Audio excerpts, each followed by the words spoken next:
উপজেলা নির্বাচনের প্রথম ধাপে একটিতে ভোটের ফল স্থগিত রাখা হয়েছে। বাকি ১৩৮টির মধ্যে ১১০টিতে চেয়ারম্যান পদে জয় পেয়েছেন আওয়ামী লীগ সমর্থিত প্রার্থীরা।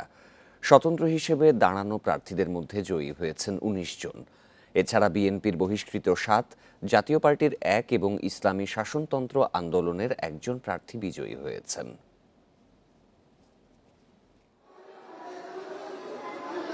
ষষ্ঠ উপজেলা পরিষদ নির্বাচনের প্রথম ধাপের ভোটগ্রহণ শেষ হয় বুধবার বিকেল ৪টায়।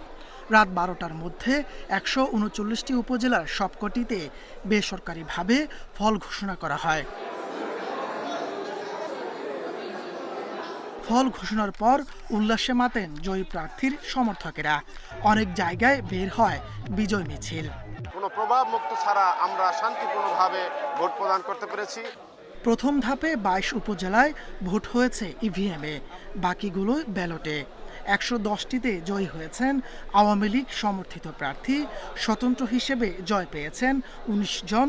এছাড়া বিএনপির বহিষ্কৃত ৭, ইসলামী শাসনতন্ত্রের ১ এবং জাতীয় পার্টির ১ জন জয়ী হয়েছেন। নিরপেক্ষ এবং সুষ্ঠু ভোটাধিকার প্রয়োগ করেছেন সকল ভোটাররা এবং নিঃসন্দেহে আশা আকাঙ্ক্ষার প্রতিফলন ঘটেছে। বরিশালবাসী উজ্জীবিত এবং তারা আনন্দিত, উদ্বেলিত। বুধবারের নির্বাচনে চেয়ারম্যান পদে ৮ জন প্রার্থী আগেই বিনা ভোটে নির্বাচিত হন। তাপস সরকার, ইন্ডিপেন্ডেন্ট নিউজ। ষষ্ঠ উপজেলা পরিষদ নির্বাচনের প্রথম ধাপে ৩০ থেকে ৪০% ভোট পড়েছে বলে জানিয়েছেন প্রধান নির্বাচন কমিশনার কাজী হাবিবুল আউয়াল। কম ভোটারের জন্য বৈরী আবহাওয়াকে দুষলেন তিনি। এছাড়া কয়েকটি কেন্দ্রে অনিয়ম হয়েছে বলেও স্বীকার করেন সিইসি। বুধবার বিকেলে ভোট গ্রহণ শেষে নির্বাচন ভবনে সাংবাদিকদের সাথে তিনি কথা বলেন। বড় ধরনের গোলযোগ সহিংসতা ছাড়াই শেষ হলো প্রথম ধাপের ১৩৯টি উপজেলার ভোট গ্রহণ। বুধবার সকাল ৮টা থেকে বিকাল ৪টা পর্যন্ত ভোট গ্রহণ চলে। প্রথম ধাপে ২২টি উপজেলায় ইভিএম ও বাকিগুলোই ব্যালট পেপারে ভোট হয়েছে। প্রথম ধাপে বিনা প্রতিদ্বন্দ্বিতায় নির্বাচিত হয়েছেন ২৮ জন প্রার্থী। ২ কেন্দ্রে ভোট গ্রহণ স্থগিত করা হয়। নির্বাচন চলাকালে ৩৪ ঘটনায় ২৫ জন আহত হয়েছেন। আটক করা হয়েছে ৩৭ জনকে। সামগ্রিকভাবে নির্বাচন সুষ্ঠু হয়েছে। যেসব কেন্দ্রে অপ্রীতিকর ঘটনা ঘটেছে সব জায়গায় প্রয়োজনীয় ব্যবস্থা নেওয়া হয়েছে বলে জানান সিইসি। নির্বাচন ভালোভাবে অবাধ, নিরপেক্ষ এবং শান্তিপূর্ণ হয়েছে। কিছু কিছু বিক্ষিপ্ত ঘটনা ঘটেছে, যেখানে কিছু সংঘর্ষ, কিছু আহতের ঘটনা ঘটেছে। কয়েকটি কেন্দ্রে সীমিত পর্যায়ে কিছু অনিয়ম হয়েছে, যে কারণে আমরা তাৎক্ষণিকভাবে পদক্ষেপ নিয়েছি। সিইসি বলেন, কত শতাংশ ভোট পড়েছে তা ইসির দেখার বিষয় না, সুষ্ঠুভাবে নির্বাচন আয়োজন করা ইসির দায়িত্ব। ভোটের পার্সেন্টেজটা খুব ঠিক করে এই মুহূর্তে, তবে আমরা যেটা পাচ্ছি 40%, 30% এর মাঝামাঝি টোটালটা থাকতে পারে। এর একটি কারণ হতে পারে, যে বর্ষা, সকাল থেকে বিভিন্ন জায়গায় বৃষ্টি ছিল, আবার ধান কাটার একটা মৌসুম ছিল। আমরা জানার চেষ্টা করেছি, আমাদেরকে বলা হয়েছে অনেকেই ধান কাটতে থাকায় ওরা ভোট দিতে আসেননি। ভোটার উপস্থিতি নিয়ে কমিশন সন্তুষ্ট কিনা তা নিয়ে কোনো মন্তব্য করেননি সিইসি। না, এটা আমি বলবো না, আমরা আমাদের দায়িত্ব পালন করেছি। Mahmudul Hasan, independent news, Dhaka. জনগণ উপজেলা নির্বাচন প্রত্যাখ্যান করেছে এমন দাবি করেছেন বিএনপি নেতা নজরুল ইসলাম খান। তবে ওবায়দুল কাদের বলছেন, তাদের এই মন্তব্য পাগলের প্রলাপ ছাড়া কিছুই নয়।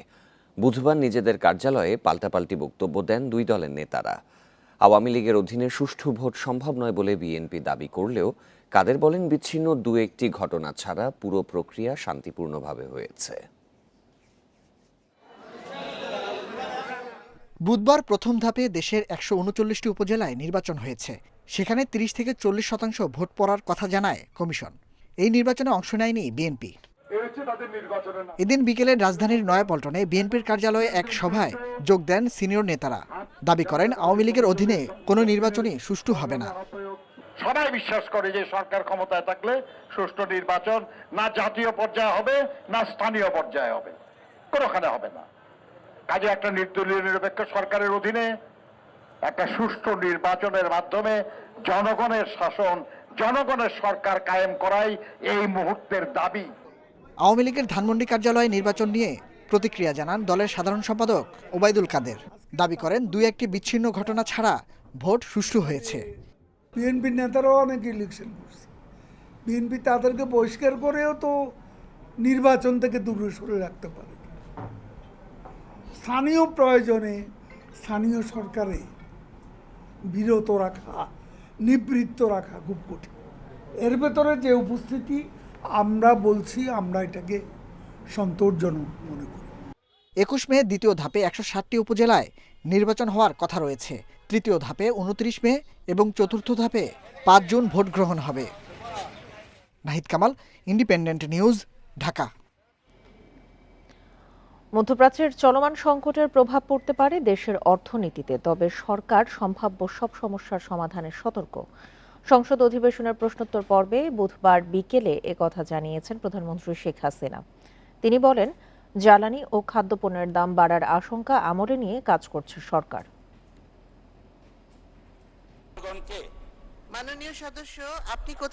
দ্বাদশ জাতীয় সংসদের দ্বিতীয় অধিবেশনের শুরুতেই প্রধানমন্ত্রীর প্রশ্নোত্তর পর্ব। সংসদ সদস্যদের প্রশ্নে উঠে আসে মধ্যপ্রাচ্যের চলমান সংকটের কথা। প্রশ্ন 1 সংসদে উত্থাপিত হলো, মাননীয় প্রধানমন্ত্রী। জবাবে সরকার প্রধান বলেন, অস্থিতিশীল পরিস্থিতি তৈরি হলে দেশে মূল্যস্ফীতি বাড়তে পারে। খাদ্যপণ্য ও জ্বালানির দাম বাড়ার আশঙ্কার মাথায় রেখে সংশ্লিষ্ট মন্ত্রণালয়কে ব্যবস্থা নিতে নির্দেশ দেওয়া হয়েছে। দেশের অর্থনীতিতে এই সংঘাতের কিছুটা প্রভাব আসতে পারে, বিশেষ করে বিশ্ব বাজারের অস্থিতিশীলতা, বাজার ব্যবস্থাপনায় অসামঞ্জস্যতা এবং বিশ্বব্যাপী জ্বালানি তেলের মূল্য বৃদ্ধির সূত্রে দেশের মূল্যস্ফীতি কিছুটা বৃদ্ধি পাওয়ার সম্ভাবনা থাকে। সকল মন্ত্রণালয় বিভাগকে আমি নির্দেশ দিয়েছি যাতে প্রত্যেকে মধ্যপ্রাচ্যের চলমান ঘটনা প্রবাহের উপর নজর রাখে এবং এ বিষয়ে নিজ নিজ করণীয় নির্ধারণ করে। যানজট নিয়ে এক প্রশ্নের জবাবে সড়ক দুর্ঘটনা কমাতে সবাইকে সচেতন হওয়ার তাগিদ দেন প্রধানমন্ত্রী। তিনি বলেন, রাজধানীর সব প্রবেশমুখী যানজট মুক্ত করার পাশাপাশি সড়কে নৈরাজ্য বন্ধে কাজ করছে সরকার। অনেক বাস মালিকদের কম্পিটিশন দেখা দেয়, যাত্রী আগে কে তুলবে সেটা মাথায় রেখে হয়তো যানজট সৃষ্টি করা হয়। আবার সেই সাথে চাঁদাবাজির ব্যাপারটাও আছে, তো সেগুলি যাতে না হয় সে ব্যবস্থা নেওয়া হবে। দীর্ঘ সময় যাতে একটানা গাড়ি চালাতে না হয়, এর জন্য আমরা কিন্তু একটা হিসাব মতো কয়েক কিলোমিটার পর আমরা এই ধরনের একটা তাদের শান্তি বিনোদনের জন্য সে ব্যবস্থা কিন্তু আমরা নিচ্ছি। আপনার ড্রাইভার সে খেলো কিনা সময় মতো, নিজে বিশ্রাম নিচ্ছে কিনা, নিজেও একটু সেই ব্যাপারে একটু আত্মবিক হবেন। দীর্ঘস্থায়ী করতে সড়কে আধুনিক নির্মাণ প্রযুক্তি ব্যবহার করা হচ্ছে বলেও জানান সরকার প্রধান। সংস্কার সহ প্রশস্তকরণ করা হয়েছে, যার ফলে। বন ইবনে কামাল, ইন্ডিপেন্ডেন্ট নিউজ, ঢাকা। এমপিদের সরকারি বরাদ্দ নিয়ে পাল্টাপাল্টি বাকযুদ্ধে জড়ালেন জাতীয় সংসদের বিরোধী দলীয় চিফ হুইপ মুজিবুল হক চুন্নু এবং সংসদ সদস্য সৈয়দ সায়েদুল হক সুমন। সস্তা জনপ্রিয়তার জন্য সামাজিক যোগাযোগ মাধ্যমে বক্তব্য দেওয়ার অভিযোগ তোলেন চুন্নু। জবাবে স্বৈরাচারের দোসরের মুখে সমালোচনা মানায় না মন্তব্য করেন ব্যারিস্টার সুমন। এমপিদের সরকারি বরাদ্দ জানা জনগণের অধিকার বলেও উল্লেখ করেন এবারই প্রথম সংসদে পা রাখা এই সদস্য। নামটা বলতে চাই না, তিনি নতুন নির্বাচিত হয়েছেন। সস্তা জনপ্রিয়তা পেতে নতুন সংসদ সদস্যের বক্তব্য অন্য এমপিদের সম্পর্কে ভুল বার্তা দেবে। মঙ্গলবার সংসদে অনির্ধারিত আলোচনায় স্বতন্ত্র সংসদ সদস্য সৈয়দ সায়েদুল হক সুমনকে ইঙ্গিত করে এই মন্তব্য করেন বিরোধী দলীয় চিফ হুইপ মুজিবুল হক চুন্নু। তিনি ফেসবুকে কিছু বক্তব্য দিয়েছেন, যে বক্তব্যটা আমরা সবাই এফেক্টেড। পাল্টা জবাবে চুন্নুকে স্বৈরাচারের দোসর বলে মন্তব্য করেন সুমন। হাইকোর্ট প্রাঙ্গণে তিনি বলেন, সমালোচনার কোনো অধিকার তার নেই। তাছাড়া এমপিরা কত বরাদ্দ পান তা জনগণের জানার অধিকার রয়েছে। আরে কি আশ্চর্য কারবার, একটা মানুষ এমপি হওয়ার পর তার বরাদ্দ সে বলবে না যে আপনারা জনগণের এই বরাদ্দ আসছে, আপনারা আপনারটা ভাগ করে নেবেন। এটার বলার মধ্যে শুনেন, এই মুজিবুল হক চুন্নু সাহেব সম্ভবত এই প্রথম বঙ্গবন্ধুর একজন আদর্শের সৈনিকের মুখোমুখি হয়েছে। এর আগে হয়তো উনি ওইভাবে মিট করেন নাই, কারণ উনি তো হচ্ছেন গিয়ে একজন স্বৈরা শাসক এরশাদের নেতা। স্বৈরা শাসক এরশাদ, যিনি সারা জীবন এইরকম জোর জবরদস্তি আর টাকা বানানো ছাড়া তার নেতাকর্মীদের খুব বেশি কিছু শিখাই যান নাই। এর আগে সামাজিক যোগাযোগ মাধ্যমে নিজের আয় ও সরকারের বরাদ্দের বিস্তারিত তুলে ধরেন ব্যারিস্টার সুমন। এরপরই জাতীয় সংসদে বক্তব্য দেন জাতীয় পার্টির মহাসচিব। এইখানের মধ্যে এমপি হিসাবে আমি অপরাধটা কি করলাম? রিশাদ হুদা, ইন্ডিপেন্ডেন্ট নিউজ, ঢাকা। লেগুনা ব্যাটারি চালিত রিকশার মতো বাহন রাজধানীতে চলার প্রয়োজন আছে কিনা তা ভেবে দেখা প্রয়োজন বলে মন্তব্য করেছেন স্বরাষ্ট্রমন্ত্রী আসাদুজ্জামান খান। বুধবার রাতে সংসদ অধিবেশনে জনগুরুত্বপূর্ণ বিষয়ে আলোচনায় একথা বলেন মন্ত্রী। তিনি জানান, ট্রাফিক অটোমেশনের জন্য কমিটি গঠন করা হয়েছে। রাজধানীর যানজট কমাতে এরই মধ্যে সিটি কর্পোরেশন, ট্রাফিক সহ সংশ্লিষ্ট সংস্থাগুলোর সঙ্গে সমন্বয় করা হয়েছে। ট্রাফিক অটোমেশনের কাজ শেষ হলে যানজট অনেকটাই কমে যাবে বলে আশা প্রকাশ করেন মন্ত্রী। এ সময় সিলেট ১ আসনের সংসদ সদস্য এ কে আব্দুল মোমেন যানজট নিরসনে ঢাকা থেকে কম গুরুত্বপূর্ণ সরকারি দপ্তর অন্য জায়গায় স্থানান্তরের প্রস্তাব দেন। নানান ধরনের যানবাহন আমরা ব্যবহার করেছি, রিক্সা করেছি, টেম্পো করেছি, ব্যাটারি চালিত মানে রিক্সা চালু করেছি। এখন সময় আসছে এগুলি নিয়ে আমাদের চিন্তা ভাবনার, উনি যথার্থই বলেছেন, এগুলি নিয়ে আমাদের চিন্তা ভাবনার সময় আসছে। এখন ঢাকা শহরে কি চলবে কি না চলবে এটারও একটা চিন্তার সময় আসছে। বাংলাদেশে আশ্রয় নিয়ে রোহিঙ্গাদের নিরাপত্তা ও মানবিক সহায়তা অব্যাহত রাখাই আন্তর্জাতিক অভিবাসন সংস্থা IOM এর মূল লক্ষ্য, জানিয়েছেন জাতিসংঘের এই সংস্থাটির মহাপরিচালক অ্যামি পোপ। এছাড়া অভিবাসন প্রত্যাশীদের প্রশিক্ষণ দিয়ে বৈধভাবে বিদেশে পাঠানোর বিষয়েও হয়েছে আলোচনা। বুধবার বিকেলে রাজধানীতে এক সংবাদ সম্মেলনে এসব কথা বলেন তিনি। বুধবার বাংলাদেশে আনুষ্ঠানিক সফর শেষ করেন জাতিসংঘের আন্তর্জাতিক অভিবাসন সংস্থার মহাপরিচালক অ্যামি পোপ। সফর শেষে রাজধানীর একটি হোটেলে বিকেলে সংবাদ সম্মেলনে সাংবাদিকদের বিভিন্ন প্রশ্নের জবাব দেন অ্যামি। রোহিঙ্গাদের প্রত্যাবাসন প্রসঙ্গে এক প্রশ্নের জবাবে IOM মহাপরিচালক বলেন, কেউই বাস্তুচ্যুত হয়ে থাকতে চায় না। শান্তি প্রতিষ্ঠা না হলে তাদের ফিরিয়ে দেওয়ার আলোচনা তাদেরকে মৃত্যুর দিকে ঠেলে দেওয়ার শামিল। রোহিঙ্গাদের নিরাপত্তা দেয়া এবং মানবিক সাহায্য দেওয়া বড় চ্যালেঞ্জ হয়ে দাঁড়িয়েছে বলেও মন্তব্য করেন তিনি। রোহিঙ্গা সংকট মোকাবেলায় সহায়তা করছে IOM। আমরা স্যানিটাইজেশনের পাশাপাশি নারী ও শিশুদের সুরক্ষা নিশ্চিতে কাজ করছি। কোনোভাবেই যেন রোহিঙ্গাদের মানবিক সাহায্য বন্ধ না হয় তা নিশ্চিত করাই আমাদের লক্ষ্য। এছাড়াও বাংলাদেশ থেকে ইউরোপের বিভিন্ন দেশে অভিবাসন প্রত্যাশীদের বিষয়ে প্রশ্ন করা হলে তিনি বলেন, প্রশিক্ষণ দিয়ে বৈধভাবে তাদের পাঠানোর বিষয়ে আলোচনা হয়েছে। বাংলাদেশে আসার আমাদের আরেকটি উদ্দেশ্য হলো এদেশে অনেক দক্ষ শ্রমিকের সম্ভাবনা আমরা দেখছি। তাই এদেশ থেকে কিভাবে অভিবাসন প্রত্যাশীদের প্রশিক্ষণ দিয়ে বৈধভাবে বিদেশে পাঠানো যায় তা নিয়ে সরকারের সাথে আলোচনা করেছি এবং এই বিষয়ে বিনিয়োগের কথাও ভাবছি। গত ৫ মে ৫ দিনের সফরে ঢাকা আসেন জাতিসংঘের আন্তর্জাতিক অভিবাসন সংস্থার মহাপরিচালক। প্রধানমন্ত্রীর সঙ্গে সাক্ষাতের পাশাপাশি পরিদর্শন করেন Rohingya camp. Mahmuda Momita, independent news, Dhaka. Bangabandhu মেডিকেলের সুপার স্পেশালাইজড হসপিটালে ৬৮ মেডিকেল অফিসার নিয়োগ পরীক্ষার প্রশ্ন ফাঁসের অভিযোগ উঠেছিল আগেই। এবার সামনে এসেছে সেই ঘটনার সিসি ক্যামেরার ফুটেজ। তাতে দেখা যাচ্ছে নিয়ন্ত্রণ কক্ষের কম্পিউটার থেকে পেনড্রাইভে সেই প্রশ্ন নিয়েছেন ২ শিক্ষক। অভিযুক্তরা তা অস্বীকার করলেও আমলে নিয়েছে তদন্ত কমিটি। বঙ্গবন্ধু শেখ মুজিব মেডিকেল বিশ্ববিদ্যালয়ের সুপার স্পেশালাইজড হাসপাতাল এর মেডিকেল অফিসার নিয়োগ পরীক্ষার নিয়ন্ত্রণ কক্ষ এটি। এখানকার কম্পিউটারে থাকে পরীক্ষার প্রশ্নপত্র, কিছু আবার প্রিন্ট করে রাখা টেবিলে।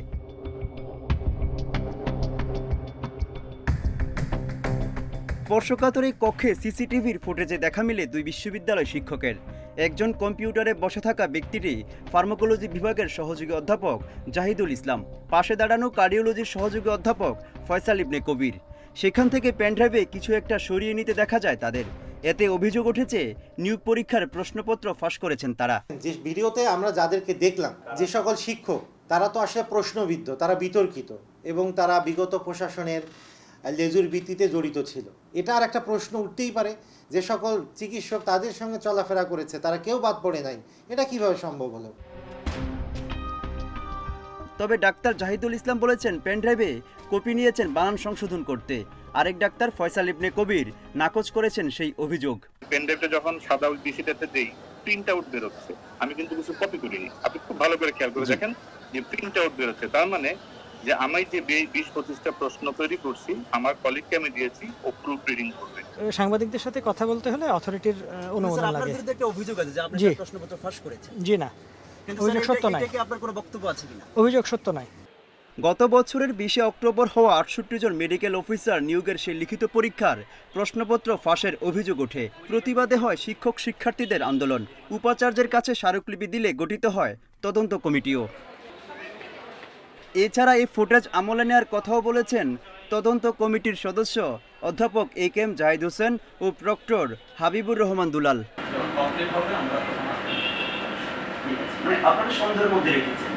এই ভিডিও আমরা আমলে দিয়েছি, আমরা এটা আমলে দিয়েছি এবং এটার উপর কাজ করতেছি। ওইটা আমরা দেখেছি, এটা আমাদের হস্তগত হয়েছে, আমরা ওইটা নিয়েও কাজ করতেছি। আমরা 7 দিন পরে ওইটার রিপোর্টটা দিব। সেই নিয়োগ পরীক্ষায় পাশ করেছেন 350 জন পরীক্ষার্থী।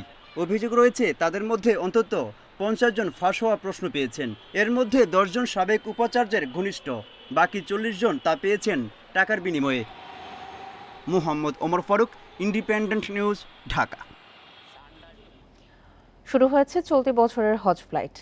রাত 4:10 দিকে 409 জন হজ যাত্রী নিয়ে ঢাকা থেকে সৌদি আরবের উদ্দেশ্যে ছেড়ে যায় প্রথম ফ্লাইট। এ নিয়ে আরও জানাতে আশকোনা হজ ক্যাম্প থেকে যোগ দিচ্ছেন আমাদের সহকর্মী ইকরামুল ইসলাম। ইকরাম, হজ ফ্লাইটের যাত্রার বিষয়ে বিস্তারিত জানাবেন। আমি আছি এই মুহূর্তে রাজধানীর আশকোনায় হজ ক্যাম্পে। আজকে কিন্তু সকাল ভোর 4:10 প্রথম হজের ফ্লাইটটা বাংলাদেশ থেকে সৌদি আরবের জেদ্দার উদ্দেশ্যে ছেড়ে যায়।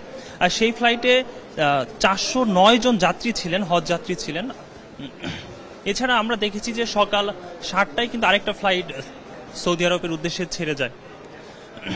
এছাড়া আমরা আশকোনায় এসে যেটা দেখলাম যে হাজিরা এহরাম পরে কিন্তু তারা বিভিন্ন ফ্লাইট যাদের যে সময়টা তারা সেটার প্রস্তুতি নিচ্ছেন এবং অনেকেই হজ ক্যাম্প থেকে বিমানবন্দরের উদ্দেশ্যে রওনা হচ্ছেন।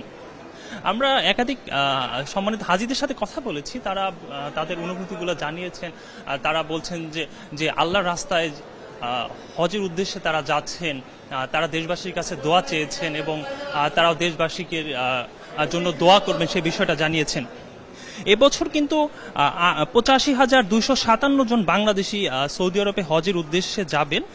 এর মধ্যে আমাদের দেশীয় যে এয়ারলাইন্স বাংলাদেশ বিমান 50% যাত্রী অর্থাৎ 42,629 জন হজযাত্রী পরিবহন করবেন, আর বেসরকারি বিমান সংস্থা বাকি অর্ধেক যাত্রী পরিবহন করবেন।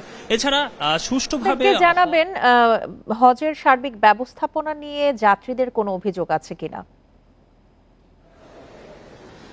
আমরা এখন পর্যন্ত এরকম কোনো অভিযোগ পাইনি। আমরা সকাল 5:30টায় ধর্মমন্ত্রী কথা বলেছিলেন, তিনি তখন জানিয়েছিলেন যে হজযাত্রীরা যেন নির্বিঘ্নে সুন্দরভাবে হজে যেতে পারেন, বাংলাদেশ থেকে এয়ারপোর্ট এবং হজ ক্যাম্পে যেন কোনো ধরনের অসুবিধা বা সমস্যায় পড়তে না হয় সে ব্যাপারে তিনি কঠোর দিক নির্দেশনা দিয়েছেন। আমরা কিন্তু সকাল থেকে একদম বলতে গেলে ভোর থেকে কিন্তু সুশৃঙ্খলভাবেই পুরো ব্যবস্থাপনা দেখছি। এছাড়া আরেকটা বিষয় জানিয়ে রাখি, হজের যে সময়টা ছিল সেক্ষেত্রে কিন্তু আমাদের সম্মানিত হাজিরা যারা রয়েছেন তারা কিন্তু সবকিছু সুষ্ঠুভাবে সম্পন্ন করতে পারছেন আর কি। এই ছিল আমার কাছে সবশেষ। আশকোনা হজ ক্যাম্প থেকে জানাছিলেন আমাদের সহকর্মী ইকরামুল ইসলাম। চলতি শিক্ষাবর্ষ থেকে চট্টগ্রাম বিশ্ববিদ্যালয়ে ভর্তি হতে শিক্ষার্থীদের ডোপ টেস্ট বাধ্যতামূলক করেছে কর্তৃপক্ষ। পরীক্ষায় পজিটিভ আসলে সংশ্লিষ্ট শিক্ষার্থী ভর্তির অযোগ্য বলে বিবেচিত হবেন। সম্প্রতি ভর্তি কমিটির বৈঠকে এই সিদ্ধান্ত নিয়েছে বিশ্ববিদ্যালয় প্রশাসন। এই উদ্যোগকে সাধুবাদ জানালেও অধ্যয়নরত শিক্ষার্থীদের মাদক সংশ্লিষ্টতার বিষয়ে আরও নজরদারির পরামর্শ দিয়েছেন শিক্ষাবিদরা। চট্টগ্রাম বিশ্ববিদ্যালয়ে চলতি শিক্ষাবর্ষে ভর্তি পরীক্ষা শুরু হয়েছে গত 28 এপ্রিল। কয়েক ধাপে ভর্তি পরীক্ষা চলবে আগামী 1 মাস। এবার বিভিন্ন অনুষদে আলাদা আলাদা বিষয়ে 4,926টি আসনে শিক্ষার্থী ভর্তি হবে। রোববার ভর্তির জন্য মনোনীত সব শিক্ষার্থীর ডোপ টেস্ট নেয়ার সিদ্ধান্ত নিয়েছে এ সংক্রান্ত কমিটি। বিশ্ববিদ্যালয়ের প্রাণরসায়ন ও জেনেটিক ইঞ্জিনিয়ারিং বিভাগের তত্ত্বাবধানে হবে এই ডোপ টেস্ট। প্রাথমিকভাবে প্রস্রাবের নমুনা থেকে ইয়াবা, হেরোইন, মরফিন, গাঁজা, কোকেন, অ্যালকোহল জাতীয় মাদকদ্রব্যের পরীক্ষা করা হবে। এর মাধ্যমে আমরা একটা মেসেজ দিতে আমাদের যুব সমাজে যে ইতিমধ্যে আমরা শুনতেছি মাদকে আসক্ত, সেখান থেকে আমরা তাদেরকে আশা করি পর্যায়ক্রমিকভাবে তাদেরকে ফিরিয়ে নিয়ে আসতে পারবো। মাদক বিরোধী এই অবস্থানকে ইতিবাচক বলছে শিক্ষাবিদরা। ভর্তি পরীক্ষার বাইরেও বিশ্ববিদ্যালয়ের অধ্যয়নরত শিক্ষার্থীদেরও নির্দিষ্ট সময় পর ডোপ টেস্টের পরামর্শ দিয়েছেন তারা। আমার মনে হয় যথেষ্ট পারদর্শিতা যাদের আছে তাদেরকে এনে তাদের কাছ থেকে এক্সপার্ট নলেজ নিয়ে এটা প্রয়োগ করা উচিত এবং সেক্ষেত্রে ফলপ্রসূ ফলাফল পাওয়া যাবে বলে আমার মনে হয়। ছাত্রাবাসে যেসব শিক্ষার্থীরা আছে তাদেরও আমার মনে হয় যেন নজরদারির মধ্যে রাখা, অথবা তাদের মানসিক সুস্থতার জন্য আমাদের সাইকোলজিস্ট নিয়োগ করা, শিক্ষার্থীরা যাতে মাদক দ্রব্য গ্রহণ থেকে বিরত থাকে। ডোপ টেস্টের ফলাফলের কারণে ভর্তি প্রক্রিয়া যেন দেরি না হয় সে বিষয়ে লক্ষ্য রাখার পরামর্শ দিয়েছেন সংশ্লিষ্টরা। অনুপম শীল, ইন্ডিপেন্ডেন্ট নিউজ, চট্টগ্রাম। এ বিষয়ে আরও জানাতে এবার চট্টগ্রাম থেকে যোগ দিচ্ছেন সহকর্মী আহসান রিটন। রিটন, শিক্ষার্থী এবং শিক্ষাবিদরা বিশ্ববিদ্যালয় কর্তৃপক্ষের এই উদ্যোগকে কিভাবে দেখছে?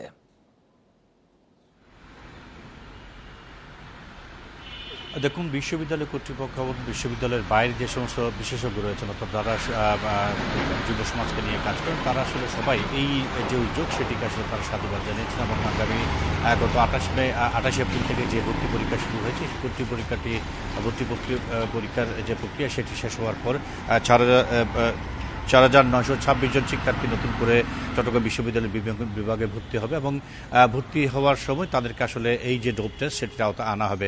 তবে যারা বিশেষজ্ঞ রয়েছেন এবং সমাজ নিয়ে যারা কাজ করেন এবং শিক্ষাবিদরা রয়েছেন, তারা বলছেন যে আসলে চট্টগ্রাম বিশ্ববিদ্যালয়ে যে সমস্ত শিক্ষার্থী আগে থেকেই ভর্তি আছে তাদের অনেকের বিরুদ্ধেই আসলে মাদক সেবনের একটি অভিযোগ রয়েছে। সঙ্গত কারণে তাদেরকেও আসলে যদি ডোপ টেস্টের আওতায় আনা হয় তাহলে পুরো বিষয়টি একটি শৃঙ্খলার মধ্যে আসবে এবং যুব সমাজকে মাদকের হাত থেকে রক্ষার জন্য যে ডোপ টেস্টটি করা হচ্ছে সেটি আওতায় যদি সবাইকে আনা যায় তাহলে বিপুল সংখ্যক শিক্ষার্থী এই মাদকের ছোবল থেকে রক্ষা পাবেন এবং এটি নিয়ে আসলে চট্টগ্রাম বিশ্ববিদ্যালয় কর্তৃপক্ষ এখনও পর্যন্ত সুনির্দিষ্ট করে কিছু জানাননি, অর্থাৎ যারা সেখানে আগে থেকে ভর্তি আছেন তাদের বিষয়ে কি করণীয় সেটি নিয়ে এখনও পর্যন্ত বিশ্ববিদ্যালয় কর্তৃপক্ষ জানাননি। তবে তারা যেটি বলছেন যে নতুন করে যে সমস্ত শিক্ষার্থী ভর্তি হবেন, যারা পরীক্ষায় উত্তীর্ণ হবেন, তাদেরকে ডোপ টেস্টের মধ্য দিয়ে, অর্থাৎ ডোপ টেস্টের যে পরীক্ষাটি হবে সেই পরীক্ষায় উত্তীর্ণ হলে পরে তাদেরকে আসলে ভর্তি করা হবে। যদি কারো কোনো রকমের সমস্যা দেখা যায় সেক্ষেত্রে তাদেরকে আসলে বাতিল বলে গণ্য করা হবে। আমরা এটি নিয়ে আসলে চট্টগ্রামের যারা বিশেষজ্ঞ রয়েছেন, যারা সমাজ নিয়ে কাজ করেন, শিক্ষাবিদ নিয়ে কাজ করেন, তাদের সাথে কথা বলেছি। তারা বলছেন যে আসলে এটি নিঃসন্দেহে একটি সাধুবাদ পাওয়ার মতো উদ্যোগ। তবে সেটি যদি সব শিক্ষার্থীকে একই ছাতার নিচে, অর্থাৎ একই যে প্রক্রিয়া সেটির আওতায় যদি আনা যায় তাহলে সেটি আসলে অনেক বেশি ফলপ্রসূ হতো। এটি নিয়ে হয়তো চট্টগ্রাম বিশ্ববিদ্যালয় নতুন করে ভাববে, এটি এমন একটি প্রত্যাশা সবাই করছেন। আমরা এই মুহূর্তে যে কজন পরীক্ষার্থীর সামনে ভর্তি হবেন তাদের বিষয়ে কী করণীয়, অর্থাৎ তাদের যে ডোপ টেস্টের আওতায় আনা হবে বলা হচ্ছে সেটি আসলে শতভাগ করা যায় কিনা সেটি এখন দেখার বিষয়। আপনি জানেন যে 4,926 জন পরীক্ষার্থী ভর্তি হবে, তাদেরকে যে ডোপ টেস্টের আওতায় আনা হবে সেটি করতে গিয়ে যাতে কোনোভাবে ভর্তি কার্যক্রম বিলম্বিত না হয় সেই বিষয়ে আসলে সবাই সজাগ থাকার কথা বলছে। সেই বিষয়ে অবশ্য চট্টগ্রাম বিশ্ববিদ্যালয় কর্তৃপক্ষ বলছে যে কোনো মূল্যে তারা খুব দ্রুত সময়ের মধ্যে উভয় প্রক্রিয়া শেষ করবেন। এ হচ্ছে চট্টগ্রাম বিশ্ববিদ্যালয়ের শিক্ষার্থীদের ডোপ টেস্টের বিষয়ে আমার কাছে এখন পর্যন্ত সর্বশেষ। চলতি শিক্ষাবর্ষে চট্টগ্রাম বিশ্ববিদ্যালয়ে ভর্তি হতে হলে ডোপ টেস্ট বাধ্যতামূলক করা হয়েছে, এ বিষয়ে জানাচ্ছিলেন সহকর্মী Ahsan Riton. International air transport association IATA বাংলাদেশের কাছ থেকে প্রায় 3.5 কোটি টাকা পাওনা আছে বলে দাবি করছে, কিন্তু বাংলাদেশ ব্যাংক বলছে এই দাবি ঠিক নয়। এদিকে আয়াটার বকেয়া পরিশোধের অজুহাত দেখিয়ে বিদেশি এয়ারলাইন্সগুলো ক্রমাগত ভাড়া বাড়িয়ে যাচ্ছে, এতে ক্ষতিগ্রস্ত হচ্ছেন আকাশপথের যাত্রীরা। গেল 24 এপ্রিল আয়াটা তাদের ওয়েবসাইট ও ফেসবুক পেজে জানায় বাংলাদেশের কাছ থেকে তাদের পাওনা $323 মিলিয়ন বা 3,500 কোটি টাকা। পাওনা টাকার অজুহাত দেখিয়ে সম্প্রতি বিদেশি এয়ারলাইন্সের ভাড়া বেড়েছে অন্তত 20 থেকে 40 ভাগ। এমনকি সর্বনিম্ন দামের টিকিটও মিলছে না। কম দামের টিকিটগুলো কৌশলে অন্য দেশের ট্যুর অপারেটর কিংবা এজেন্টরা নিয়ে নিচ্ছে। এতে টাকা পাচার হচ্ছে প্রতিবেশী দেশে। 30 থেকে 40% বা তার চেয়েও বেশি টিকিট এখন দেশের বাইরে থেকে হচ্ছে, এবং এই টাকাটা কিন্তু কোনো এজেন্সি বলেন বা কোনো মিডিয়াম্যান বলেন তার কিন্তু রেমিটেন্স করার পারমিশন নাই। অবৈধভাবে তারা কিন্তু এই টাকাটা বাংলাদেশের বাইরে পাঠিয়ে দিচ্ছে। এভিয়েশন বিশেষজ্ঞরা বলছেন, ভাড়া বাড়ানোর কারণে সবচেয়ে ক্ষতিগ্রস্ত যাত্রীরা। এয়ারলাইনগুলো এখন তাদের প্রফিট মার্জিনটা একটু বাড়তি রাখছে।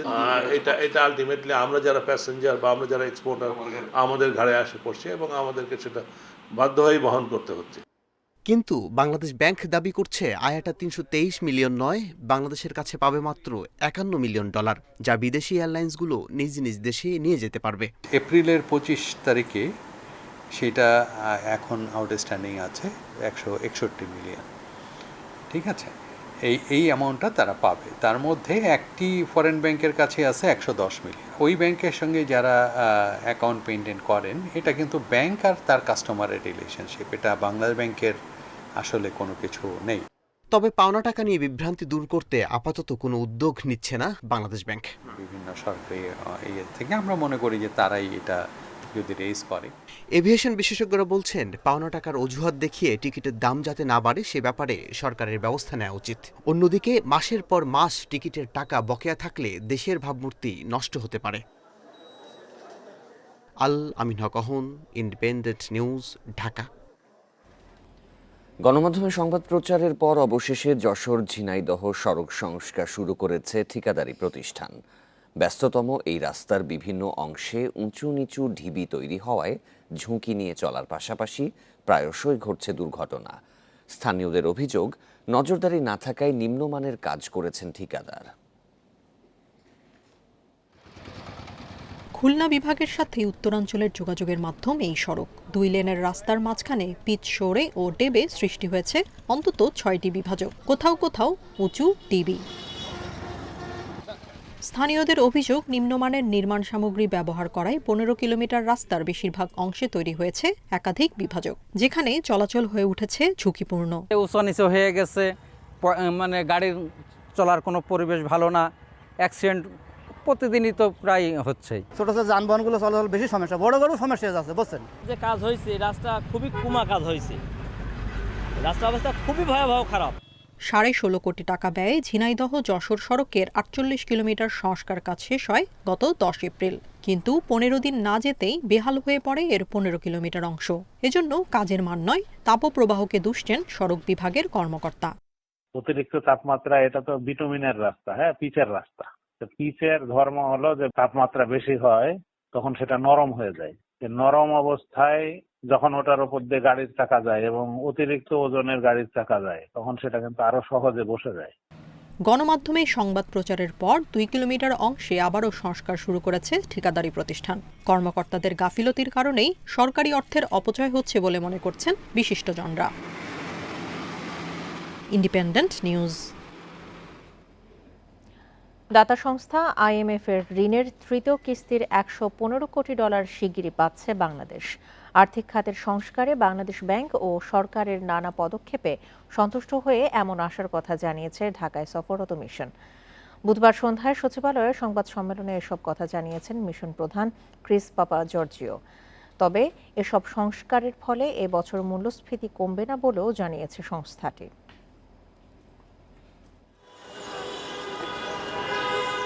মিশন শেষে IMF কর্মকর্তারা ঢাকা ছাড়ার আগেই ডলারের দাম নির্ধারণে নতুন পদ্ধতি ক্রলিং পেগ চালু করল বাংলাদেশ ব্যাংক। এক লাফে টাকার মান কমল প্রায় 6%। সুদহারও পুরোপুরি বাজারের উপর ছেড়ে দিয়েছে নিয়ন্ত্রক সংস্থাটি। এর আগে নানা রকম প্রতিশ্রুতি ও অগ্রগতি জানিয়েছে NBR সহ সংশ্লিষ্ট সংস্থাগুলো। সরকারের এমন উদ্যোগে তাই সন্তুষ্ট IMF।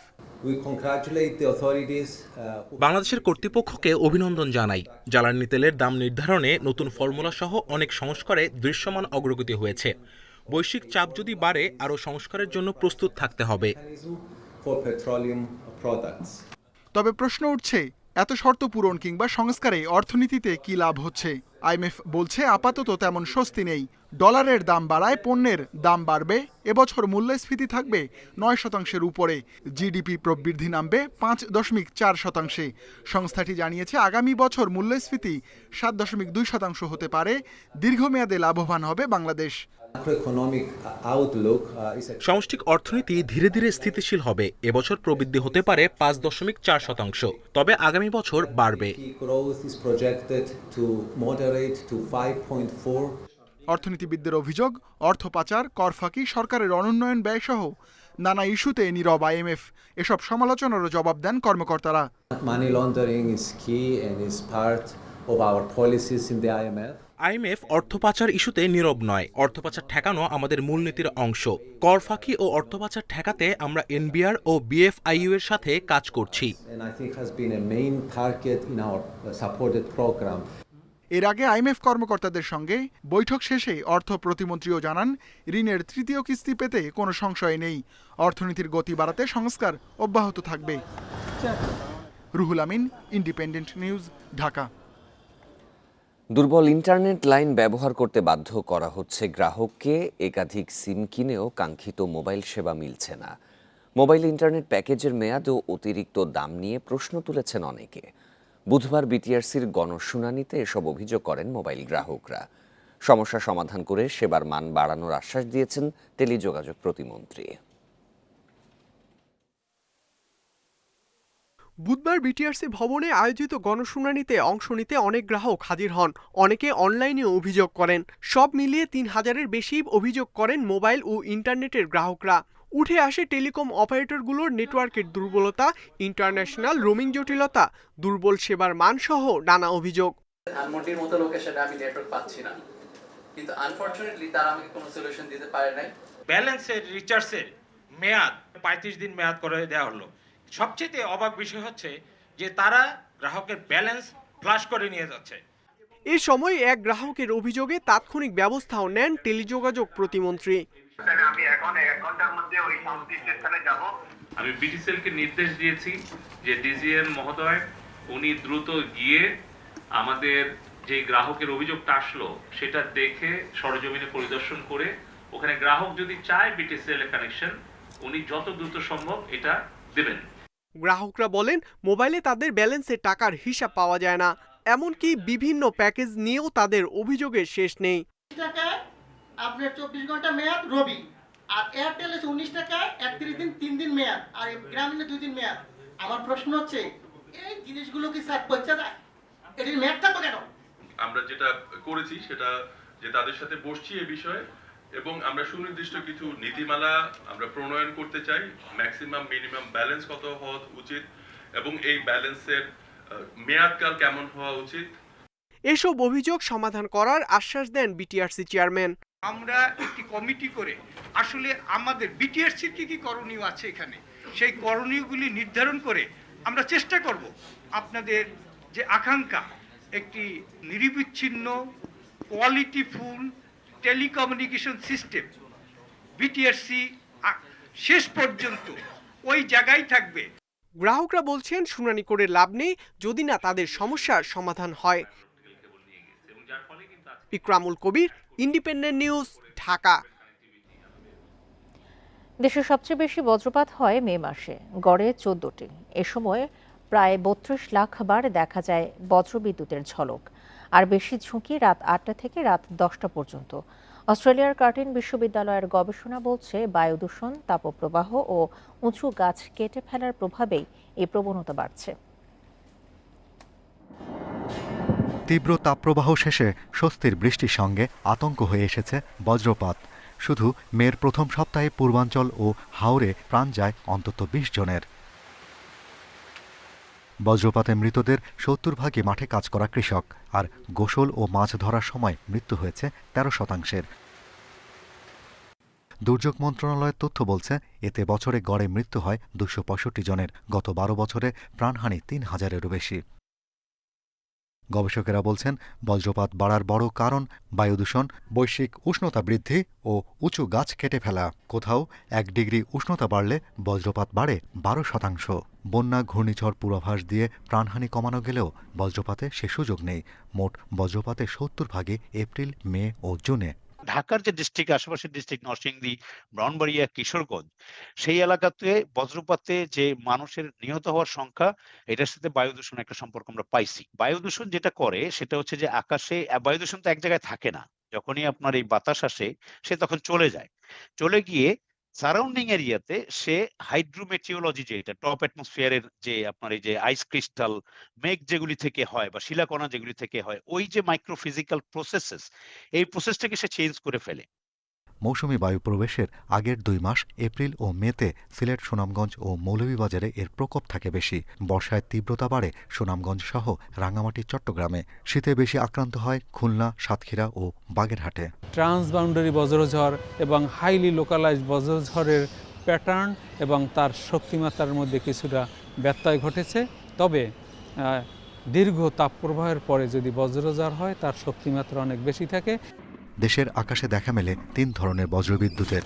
এর সবগুলোই ভূপৃষ্ঠে না পড়লেও প্রাণহানি এড়াতে উঁচু স্থান, জলাশয় ও খোলা জায়গা এড়িয়ে চলতে বলেছেন গবেষকেরা। Shahriar Anirban, independent news, Dhaka. পর্যটকদের অসচেতনতা সহ নানা কারণে বিপন্ন রামসার এলাকা সুনামগঞ্জে টাঙ্গুয়ার হাওর। একদিকে পর্যটকদের অবাধ চলাচল, অন্যদিকে হাওরের হিজল ও করচ গাছ কেটে নিয়ে যাচ্ছে এক শ্রেণীর অসাধু মানুষ। এতে হুমকির মুখে পড়েছে সংরক্ষিত এই জলাভূমির প্রাণী বৈচিত্র্য। যদিও হাওরের পরিবেশ রক্ষায় নানা উদ্যোগ নেয়ার কথা জানিয়েছেন জেলা প্রশাসক। ভারতের মেঘালয় ঘেঁষা সুনামগঞ্জের টাঙ্গুয়ার হাওরকে 2000 সালে আন্তর্জাতিকভাবে গুরুত্বপূর্ণ জলাভূমি হিসেবে স্বীকৃতি দেয় ইউনেস্কো। এর টেকসই ব্যবস্থাপনা নিশ্চিতে জাতিসংঘের সাথে চুক্তি রয়েছে সরকারের। 1999 সালে এই হাওরকে সংকটাপন্ন এলাকা ঘোষণা করা হয়। এসবের পরও হাওরটি সংরক্ষণে বড় উদ্যোগ নেই বলে অভিযোগ রয়েছে। প্রাকৃতিক সৌন্দর্যের কারণে বেশ কয়েক বছর ধরে এখানে ভিড় করছেন পর্যটকরা। এজন্য অনেক সময় নিষেধাজ্ঞা উপেক্ষা করে চলে ইঞ্জিন নৌকা। মাছ বিলুপ্ত হয়ে যাচ্ছে টাঙ্গুয়ার হাওরে এবং গাছগাছরাও বিলুপ্তের পথে চলে যাচ্ছে। হাওরে পর্যটকদের ফেলে দেওয়া প্লাস্টিক, পলিথিনেও নষ্ট হচ্ছে পরিবেশ। স্থানীয়দের দাবি, নজরদারির অভাবে কমছে মাছ, পাখি। পর্যটকরা যখন যাওয়া আসা করে তারাও অনেক প্লাস্টিক বোতল, পলিথিন এসব ব্যবহার করে টাঙ্গুয়ার হাওরের পরিবেশকে বিপন্ন করেছে। সচেতন নাগরিকদের শঙ্কা, এভাবে চললে এই জলাভূমি রক্ষা করা কঠিন হবে। এখানে প্রশাসন থেকে শুরু করে যারা এখানে দায়িত্বপ্রাপ্ত আছেন তারাও এটা ঠিক মতো দেখাশোনা করা না। পাশাপাশি হচ্ছে গিয়ে এখানে যে হাউস বোটগুলো আছে, এই হাউস বোটগুলো কিন্তু তাদের নীতিমালা অনুসরণ করছেন না। তবে প্রশাসন বলছে কাজ করছে তারা। হাওর রক্ষায় না হয়েছে নানা উদ্যোগ। নির্বাহী ম্যাজিস্ট্রেটরা নিয়মিত ওখানে যাচ্ছেন এবং তারা তদারকি করছেন, ভ্রাম্যমাণ আদালত পরিচালনা করছেন। এছাড়া আমরা চিন্তাভাবনা করছি যেন পরিবেশ মন্ত্রণালয়ের মাধ্যমে আরও কোনো প্রকল্প বা অন্য কোনো পদ্ধতিতে এটার একটি সমন্বিত ব্যবস্থাপনা যেন করা যায়। 1 দশক আগেও এই হাওরে বিভিন্ন প্রজাতির পরিযায়ী পাখির আনাগোনা ছিল, যা আশঙ্কাজনক হারে কমে গেছে এখন। Independent news. এই ছিল এখনকার সংবাদে। এছাড়া ইন্ডিপেন্ডেন্ট টেলিভিশনের সব খবর আরও বিস্তারিত জানতে চোখ রাখুন ফেসবুক, ইউটিউব এবং এক্সে। আমন্ত্রণ পরের আয়োজনে।